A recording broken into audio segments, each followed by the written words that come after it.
하버마스가 그걸 이제 도구 이성, 의사소통 이성 이렇게 얘기를 했는데요. 그 직장이나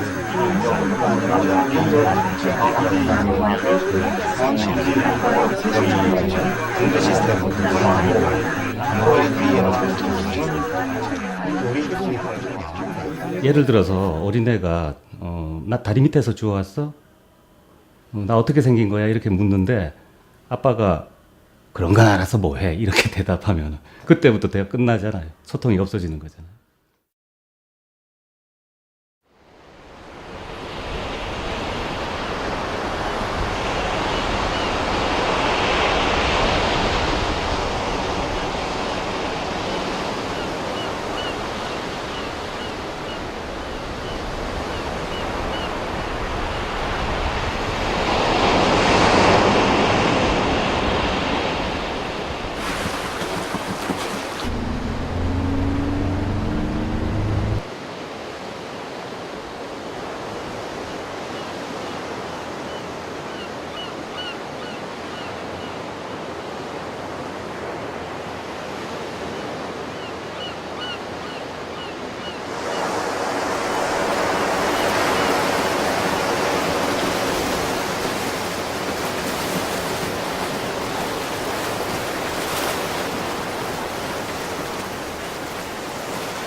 (2010년 3월 26일) 밤 9시 15분경 백령도 근해에서 천안함이 침몰했다. 다음날 27일 합동참모본부 정보작전차장 이기식 해군 준장은 침몰 직후 새벽 브리핑에서 우리 함정의 선저가 원인 미상으로 파공돼 침몰했다고 밝힌다. 같은 날 국회 국방위에서는 초계함 침몰 긴급 현안 보고가 열린다. 주한미군 측은 27일 천안함 침몰 사고 원인과 관련 북한의 개입 가능성을 낮게 판단한 것으로 28일 알려졌습니다. 해군 해난구조대 잠수사들은 구조 작업을 위해 사고 해역에 첫 입수를 한다. 30일 해군 특수전 여단 수중폭발팀 소속 한주호 준이가 함수 부분 탐색 도중 실신해 후송된 후 순직했다는 안타까운 소식이 들려왔다. 천안함이 침몰한 지 닷새째, 실종 장병들에 대한 구조 작업은 별다른 진전을 보이지 않고 있다. 4월 2일 이명박 대통령은 북한이 개입됐다는 증거가 아직 없다며 북한 개입설에 대해 신중하고자 했다. 또한 원인 규명도 1년 이상 걸릴 수 있으니 최종 결론이 날 때까지 차분히 기다려달라고 부탁한다. 2010년 5월 20일 상황은 신중함에서 단호함으로 바뀐다. 1년 이상 걸릴 것이란 최종 결론이 약 한 달 보름 만에 나온다. 2010년 3월 26일 21시 22분경 백령도 인근 해상에서 정상적인 임무 수행 중이던 해군 이함대 소속 천안함이 북한 어뢰 공격에 의해 침몰되었으며 승조원 총 104명 중 46명이 전사하고 58명이 생존하였다. 현재, 지금 그 뜨거웠던 논란은 사그러졌다. 논란이 해소되었기 때문에 그런 건지 아니면 다른 이유가 있었던 건지 알 길이 없다. 하지만 적어도 우리는 그것이 우리 마음속에서 해소되지 않았다. 찝찝한 채로 그렇게 남아있다. 그래서 도대체 어떻게 된 영문인지 알아보기로 했다. 당시 논란은 크게 두 가지 측면에서 뜨거웠다.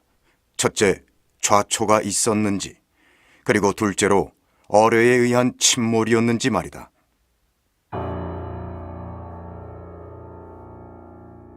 보고서는 가장 논란이 많았던 좌초에 대해 다음과 같이 설명한다. 함정이 좌초로 손상을 입게 되면 통상 선저부의 길이 방향으로 찢김 현상이 발생한다. 특히 소나돔이 먼저 손상되는 것이 일반적인 현상이다. 선저부 길이 방향 찢김 현상 없음. 선저 최하부 부가물 소나돔, 프로펠러 손상 여부 없음. 따라서 좌초의 가능성은 없음. 4월 15일 날 천안함 한미가 물 위에 올라왔을 때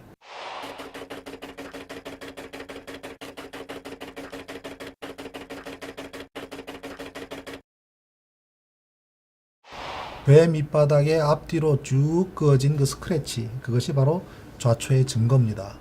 그런데 참 놀라운 것은 그 영상을 온 국민이 보고 있는데도 국방부에서는 선체 밑바닥이 깨끗하다고 발표를 합니다. 선저부 길이 방향 찍힘 현상 없음. 천안함 사고가 나기 불과 6개월 이내에 천안함은 2번의 수리를 하는데요. 그 수리 기간 동안에 배 밑바닥도 다 페인팅을 새로 하거든요. 그럼 굉장히 깨끗합니다. 그 깨끗했던 배가 그렇게 앞에서부터 뒤로 쭉 긁혀져 있는 그것은 육지와 긁지 않고서는 절대로 나타날 수 없는 현상이고요. 저체 흔적은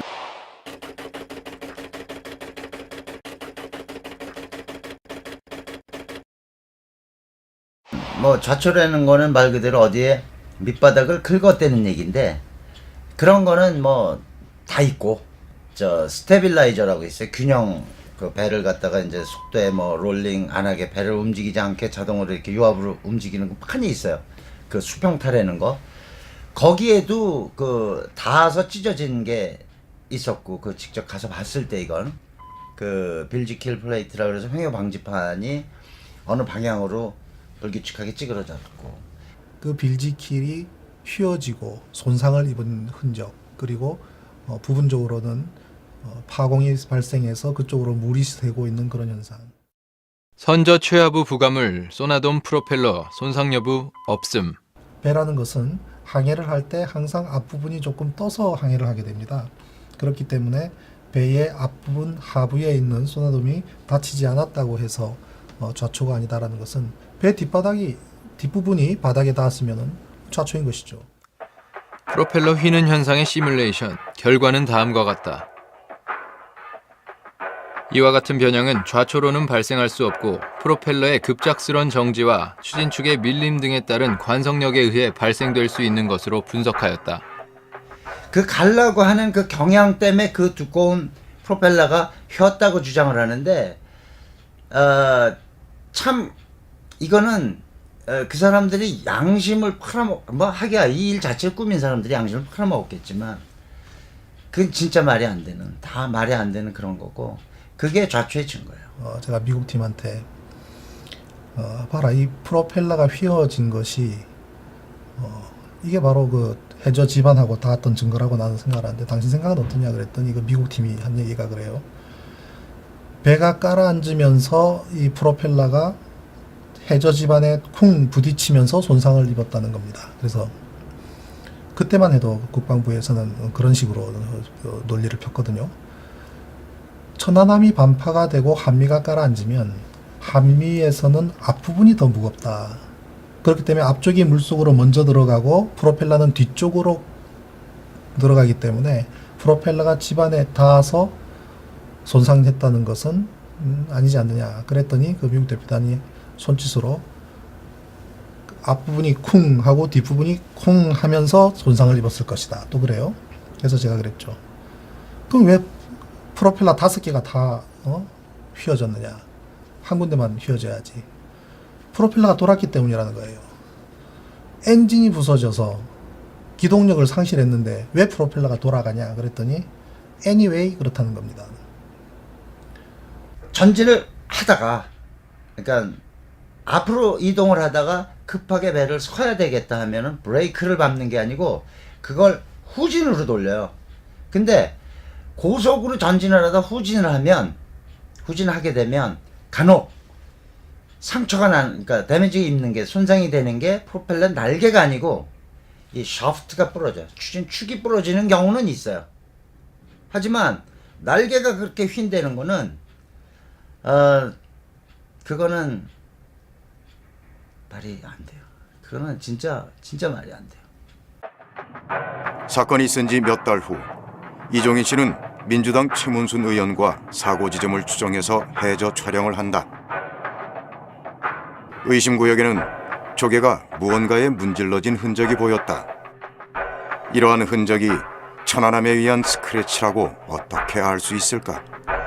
그 정도 넓이로 거기를 문질러 수 있는 게 그 몇 달 사이에 문질렀었을 거라는 게, 거기에 무슨 공사용 빠지가 온 것도 아니고, 그리고 이제 거기가 제일 확실하다는 건, 이제 가능성이 있다는 거는 초병이 얘기한 거리, 방위각, 그죠? 그 다음에 그 주변 지형이 배가 중간에 거기 걸렸을 때 뒤로 기울거나 앞으로 기울거나 했을 때 프로펠러가 닿을 수 있단 말이에요. 그 주변이 모래고 돌이 섞인 모래. 그 찍은 게 한 2달인가 3달 지나서 이후인데 그 해조류라는 건 뭐 햇빛 수심이 얼마 안 되니까 이제 또 자라는데 그때까지도 물이 굉장히 찼어요. 그런데도 다시 자라지 않고 딴데 그러니까 무슨 굴 껍질이 여기는 그대로 있는데 거기는 껍질만 있고 이제 어떤 허옇게 그 구분이 가게 어느 면적이 그 문질러진 자죽이 있더라고.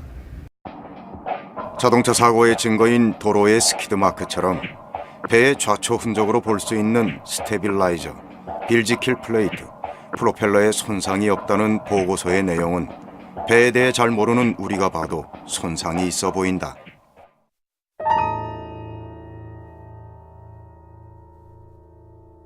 천안함은 북한에서 제조한 감흥어뢰의 강력한 수중 폭발에 의해 선체가 절단되어 침몰한 것으로 판단하였다.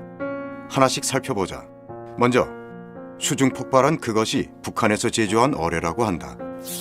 그리고 그 이후로 5월 15일 폭발 해역 인근에서 수거된 어뢰의 부품들은 북한이 해외로 무기를 수출하기 위해 배포한 어뢰 소개 자료에 제시되어 있는 CHT-02D라는 어뢰의 설계 도면과 정확히 일치하였다. 가장 합리적인 의문 두 가지가 뭐냐면요. 왜 이렇게 어뢰가 낡았느냐는 거였어요. 불과 3월 26일 날 발사가 되어서 5월 15일 날 건져졌다면 2달이 채 안 됐는데 쇠붙이가 2달이 채 안 돼서 이렇게까지 녹이 있을 수가 있는가라는 문제. 두 번째는 그럼 어뢰가 있다고 치자. 그렇지만 이 어뢰가 북한 거라는 것을 어떻게 확정하느냐라는 문제가 제기가 됐습니다. 그래 이 어뢰가 북한 거라는 걸 어떻게 입증을 해? 그 두 가지 문제가 인터넷을 뜨겁게 달구게 되고 그 뒤로 5일 뒤에 이 어뢰가 바로 그 어뢰다 라고 발표를 하고 그 안에서 어뢰 케이싱 안에서 1번이 나오죠. 1번. 5월 15일 날 언론에 공개, 또 인터넷에 공개한 어뢰 사진과 5월 20일 날 실제로 등장한 어뢰가 달라요. 그 뒤에 어뢰 추진체 구멍 안에 이제 조개가 있었던 겁니다. 어떻게 폭파한 천안함 어뢰 뒷 추진체 구멍 속에서 참가리비가 나올 수 있느냐. 그래서 그 사진을 확대를 해서 양식업자한테 자문을 구해봤더니 참가리비라 그래요. 그리고 이제 그것은 해양수산계통에 있는 연구소나 이런 몇몇 분들한테 물어보니까 참가리비다. 참가리비는 맑은 물에만 살지 탁한 물에는 살지 않습니다. 그래서 서해안에는 없어요. 그러면 우리나라 동해안일 수밖에 없는데 천안함이 백령도가 서해안인데 맞지가 않죠. 그 논란이 불거지니까 국방부에서는 조사요원을 3사람을 당장 보내서 그 가리비를 뜯어냅니다. 뜯어내고 없애버려요. 그리고 동시에 국방부에서 발표를 하기를 백령도 인근에서도 나오는 조개다 라고 발표를 하면서 크기가 2.5cm 곱하기 2.5cm라고 발표를 합니다. 어뢰 구멍이 그렇게 크지가 않아요. 기껏해야 이제 엄지손가락이 들어갈 정도의 크기, 지름이 1.8에서 2cm밖에 되지 않습니다. 그래서 현장에 가서 또다시 이제 체크를 해봤더니 우리 소주병 뚜껑 정도 되는 그런 크기인데 어떻게 거기서 2.5cm, 2.5cm짜리 조개가 나올 수가 있느냐. 이 비단 가리비는 어뢰 속에 어떻게 들어가게 됐을까? 가리비가 흘러가다가 폭발 순간에 들어갔다? 넌센스 같다. 그러면 폭발 이후에 들어갔다? 글쎄, 더 작은 구멍으로 들어가기엔 가리비가 너무 딱딱해 보인다. 그리고 그 이후로도 지금까지 이게 대해서 해명한 적이 없습니다. 보고서엔 감흥어뢰의 강력한 수중 폭발에 의해서라고 쓰여 있다. 일단 어뢰에 대해 조금 더 알아보자. 어뢰는 센서가 있는 탐지부, 폭약이 들어있는 탄두부, 연료가 들어있는 전지부, 그리고 어뢰를 움직이는 프로펠러